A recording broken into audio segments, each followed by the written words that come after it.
Clara Dias Luz, eu faço o curso de Engenharia Sanitária Ambiental e na matéria de álgebra linear foi proposto que nós trouxéssemos essa matéria em alguma relação nossa no dia a dia, cotidiano, em nossa engenharia, e eu escolhi multiplicadores de Lagrange, que é visto em cálculo 2.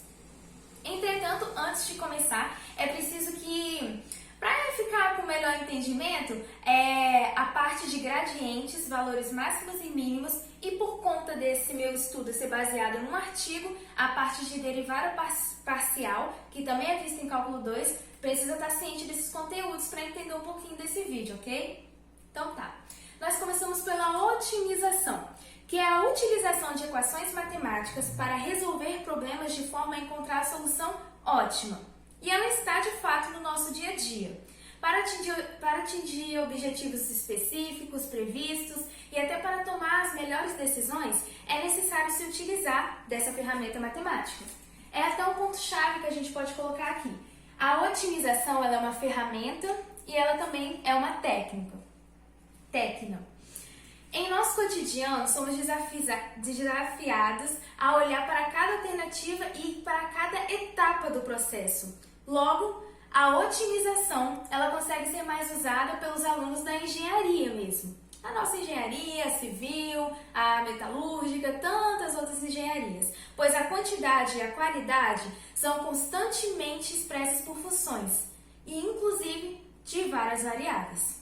E por que destaca-se a otimização? Pois ela tem a finalidade de encontrar os valores máximos e mínimos de funções de uma ou mais variáveis, que foi aquilo que eu expliquei. Mais um ponto que nós podemos colocar.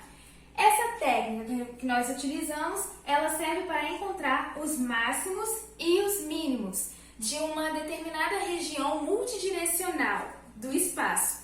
E não somente aplicando esse conhecimento é possível traçar a melhor direção para situações que exijam garantia à performance de um processo. O que corrobora com isso que eu acabei de dizer. Nesse cenário, se a otimização ela pode ser considerada uma técnica, toda técnica precisa de um método. É aí que se evidencia o método dos multiplicadores de Lagrange, que permite encontrar esse máximo e mínimo de uma função multivariável em que há algumas restrições. Portanto, é necessário destacar que esse estudo apresenta a ferramenta matemática para a resolução de problemas, através do método de multiplicadores de Lagrange, que por sua vez trabalha com funções de várias variáveis. Logo, com um conjunto de elementos, a parte de conjunto já está chegando na álgebra, essa parte de multiplicadores ela faz combinações no caso. Então a gente entende que nesse estudo que eu vou estar apresentando para vocês hoje, a álgebra linear ela é a definição do método. Ela não apenas concentra-se em ser uma etapa do processo. No artigo que eu estou me baseando é exatamente isso que acontece. A álgebra ela é utilizada como esse método. Ela faz parte do processo e não é uma coisa que é o fim, ela é o meio. Então nós podemos começar. O relatório sobre final do Balanço Energético Nacional mostrou que no Brasil, grande parte da matriz energética está nas usinas hidrelétricas. Considerando isso, é essencial esse estudo abordado e até mesmo a modelagem matemática que é feita com esse tema, para minimizar custos e maximizar a produção. Ou seja, é preciso otimizar os processos que envolvem essas usinas. Então, existe uma correlação entre valores de variáveis e essa relação regularmente pode ser explicada por uma função. Inclusive, de acordo com Piazon, pode-se definir uma função como uma relação entre dois conjuntos dadas por uma lei de formação, tal que, para todo elemento do conjunto de partida, denominado de domínio da função, existe um único elemento, correspondente no conjunto de chegada, denominado de contradomínio da função. Chegamos na parte da álgebra. Dessa forma, uma função f de n variáveis associa um conjunto de letra D, de n duplas de números reais, x1, x2, xn, um único real w. Há um único real w, que seria o f de x1, x2, reticências, xn.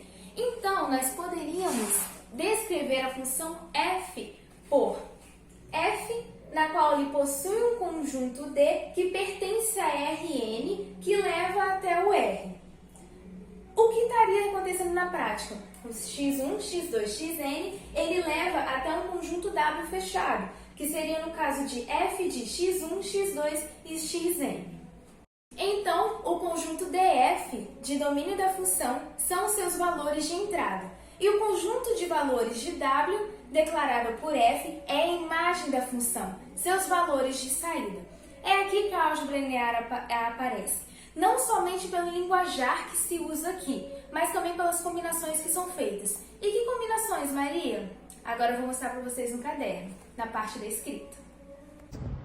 Eu havia comentado da parte de combinações, e é nisso aqui que acontece a parte de multiplicador de Lagrange e, por conseguinte, as combinações.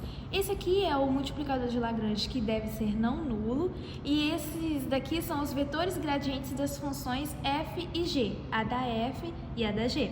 E f e g são a função objetivo, que é o f, e o g é a função de restrição. Bom, vale ressaltar ainda que os vetores gradientes, esse f e esse g, possuem as coordenadas equivalentes às respectivas derivadas parciais da função. Isso quer dizer que cada d-ROM de f vai passar por uma variável de d-ROM de x1, e isso daqui é a derivada parcial, tanto da função objetivo quanto da função de restrição.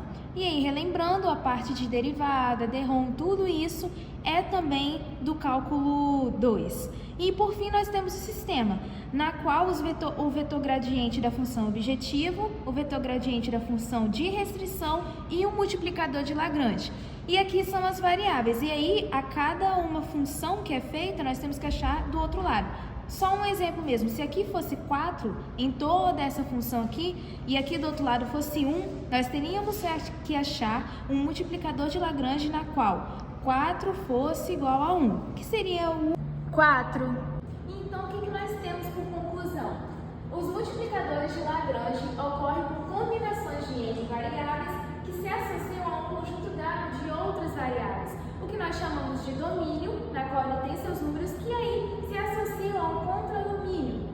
A imagem, né, tem toda aquela questão da álgebra sobre imagem, sobre contradomínio, mas que ainda esse domínio se associa ao contradomínio. Isso é multiplicador de Lagrange, faz parte da definição dele. Por isso que a álgebra linear, ela entra nesse aspecto. Porque quando nós estamos escrevendo a parte do domínio e do contradomínio dos vetores gradientes de f, vetor gradiente de f e o vetor gradiente de g, quando nós estamos escrevendo essa parte, é que acontece essa combinação e que acontece esse domínio e esse contradomínio. Por isso que a álgebra, ela não faz só parte do processo. A definição completa de multiplicadores de Lagrange, inclusive quando a gente vai para o caderno para escrever, é que se utiliza a álgebra. Essas variáveis que nós utilizamos é onde está a álgebra. Essa parte do domínio que faz a gente ver um vetor e ver que ele tem que aparecer do outro lado, junto com o multiplicador de Lagrange, por